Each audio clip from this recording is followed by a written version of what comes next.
Hello everyone! Welcome back to the series where I discuss how I would rewrite some of Ash's journeys across the anime. Now this is probably going to be the last video that I actually do, and I know you guys are probably thinking, well, what about Kanto, Johto, and Hoenn?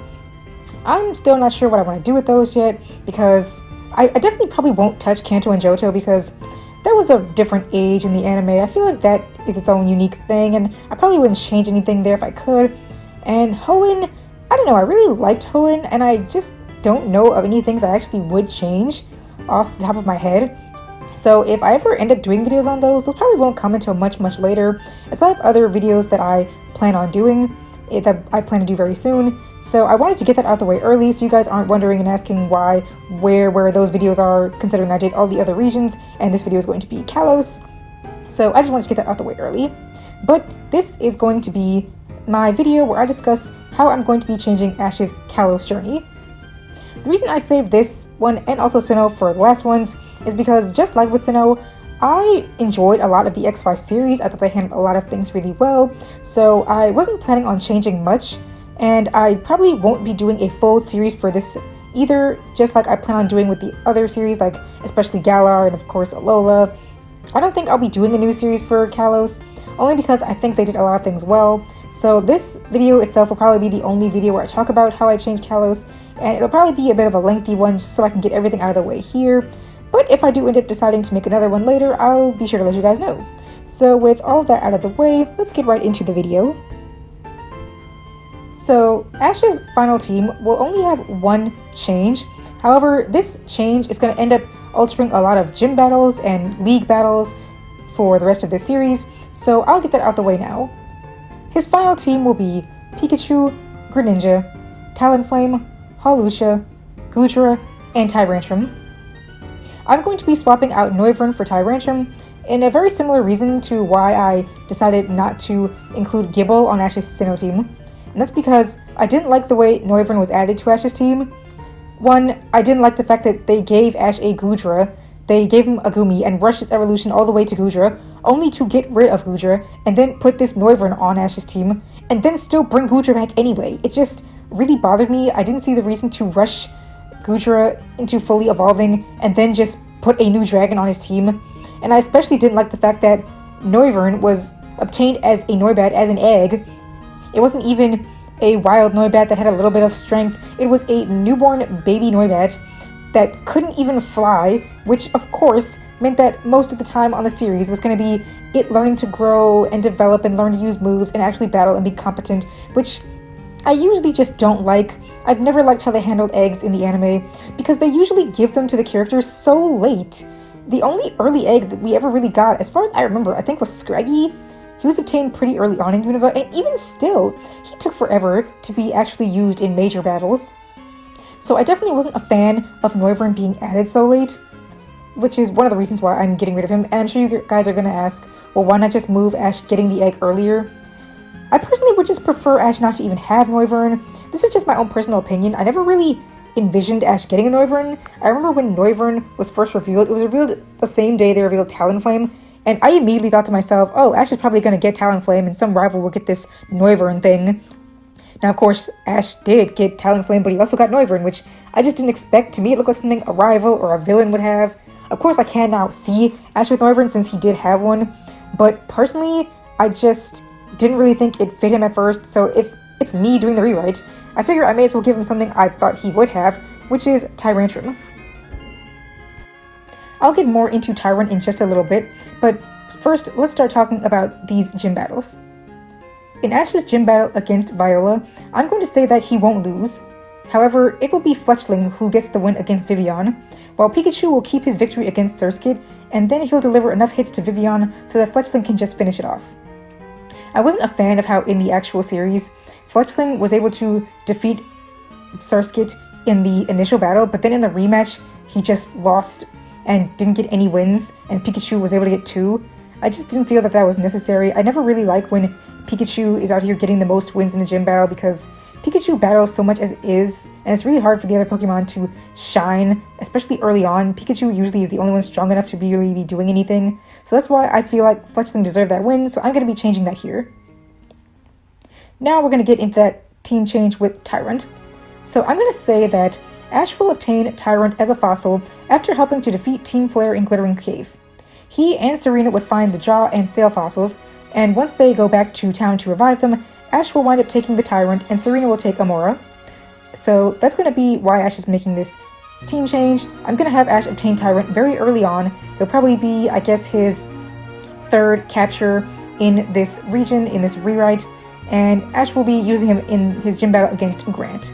And I'm changing this battle also to be a 2v2, with Grant using his Amora instead of using an Onyx, and I'm going to say that Froakie will be the one to defeat Amora and do a lot of damage to Tyrant, and Ash's new Tyrant will be able to take it down here. I am a fan of the fact that Fletchling was used in nearly every single gym battle in Kalos, but he really didn't do much in this one, so I don't really mind taking him out of this gym battle here, because I really didn't feel the need for Ash to use his whole team here anyway. And also, like I said, Grant will be using his Amora instead of an Onyx, because I really just didn't feel that it was necessary for them to change that. I thought we've already seen so many Onyx in gym battles before. I thought it would be better to just give him the Amora he has in the games. The next big change up here will be with Ash's Gumi. Ash will still catch Gumi as usual, but I'm going to be rearranging some things with his story. Ash and the gang will return to Gumi's home soon after meeting him, actually, as opposed to it being far after, battling Clement. Ash and the gang will all work together to stop the Florges who had attacked the wetlands, and this will be the episode where Gumi will evolve into Sliggoo, and here he'll help to defeat Florges. After realizing how much stronger he'd become, he chose to stick with Ash on his journey.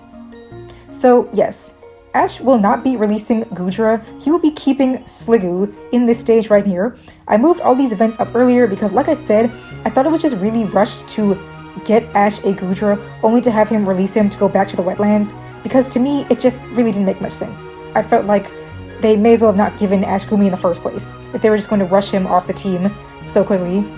So that's why I'm rearranging things. I'm moving the whole wetland situation a bit earlier, and I'm going to say that where Gumi will have his first evolution into Sliggoo, as opposed to him already being a Goodra here, and then winning everything once they get this big battle with Florges. So next we're going to get to Ramos, where Ash will still be using Fletchinder here, but he's going to be using Sliggoo over Hawlucha and Tyrant instead of Frogadier. So let's get something out of the way right here. Since we've got Sliggoo evolved much earlier and a new Tyrant who needs to get some gym battles in, a few of these battles will be changing. I'm going to be removing some of the Pokemon from the original lineup and changing things around. So Frogadier will be the one removed from this battle, but don't worry, we're going to say he keeps all of his wins against rivals and other opponents, so he's not really missing out on much. I know in this original gym battle he did get 2 wins, but like I said, I'm doing this because I really want Tyrant and Sliggoo to get some earlier victories, especially since we know we have Fairy and Ice gyms coming up in this region. So I'm making that change, but do not worry, all Frogadier fans and Greninja fans, there will be something special happening later on with this Pokemon, so he'll still be getting something good. Next we're getting into the gym battle with Clement. Ash is going to be using Tyrant, Hawlucha, and Sliggoo here. I'm going to say that Tyrant will be going down to Bunnelby. I really liked Clement's Bunnelby, and it really made me sad that he didn't get a win in the gym battle. I know he isn't even an electric type, so it didn't really matter, but I don't know, I thought he deserved to get a win, so I'm going to say he will be the one to defeat Ash's Tyrant here, while Hawlucha will take down both Bunnelby and Heliolisk, and this is me kind of making up for him not being used against Ramos, even though he never even got a win there originally. I'm just giving him 2 wins here. And I'm going to be saying that the final match-off will be between Sliggoo and Luxio. Yes, Luxio, because I'm delaying his evolution as well. Like I said, I didn't like them rushing to evolve Goodra into his final stage, and the same is true with Clement's Luxio. I really didn't like that Luxio was captured so late anyway, and then rushing his evolution into Luxray. It felt to me like they just wanted a big final evolution battle at the 5th gym with Luxray versus Goodra. Personally, I don't think Sliggoo and Luxio would have been any less epic. They could have easily just made that a really cool battle. But like I said, I'm just going to do that here, so this is going to be Sliggoo versus Luxio here. And again, sorry for all of these changes with the gyms, but I desperately need to get these dragons their wins and their gyms before the Fury and Ice type gyms. The gym battle with Valerie will remain unchanged. I actually really liked that battle. I thought it worked out really well, so I'm keeping that the same. The gym battle against Olympia is indeed one of my favorites. It's one of my most enjoyed battles, probably in general, the entire anime series. And initially I wasn't going to change it that much, but I think I am. Like I said, I really want to get more gym battles in for these dragons before the Ice type gym comes up. So I'm going to say that Ash versus Olympia will now have 2 double battles. The first one will be where his Goodra and Tyrantrum battle Olympia's Slowking and Sigilif, but they're going to lose. The reason I'm adding this extra battle here is because, one, in my original script, I realized that I never gave Tyrantrum a gym battle once he had fully evolved. They were only as he was Tyrant, and of course, same with Goodra, he wasn't going to end up having a gym battle once he was fully evolved. So I decided that I may as well give Olympia the Slowking and Sigilif she has in the games, and just give her an extra double battle earlier on with Ash, but this will be one that he loses. And then, after that one, we'll have the second matchup, where Ash will battle with Frogadier and Talonflame against the 2 Meowstic, which they'd win as usual.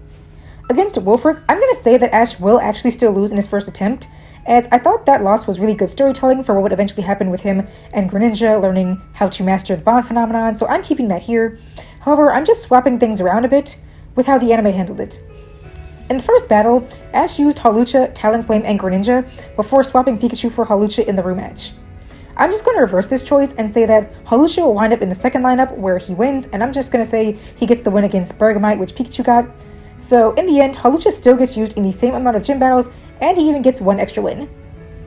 But that's going to be the only change I'm making here in this gym battle, and that's actually going to be the last gym battle change that I'm making with this series. So now let's just move on right to the league. At the league, things will go a bit differently. What a surprise. Instead of Ash's rivals Tierno and Trevor being just fresh meat for Sawyer and Alon to destroy, they're actually going to be battling Ash here. We're just going to say that Sawyer and Alon battle random people in their earlier matches, which they're going to win.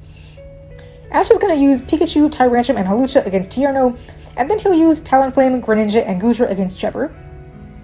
I thought that the Kalos League was a bit odd. Ash really didn't have too many matches on screen.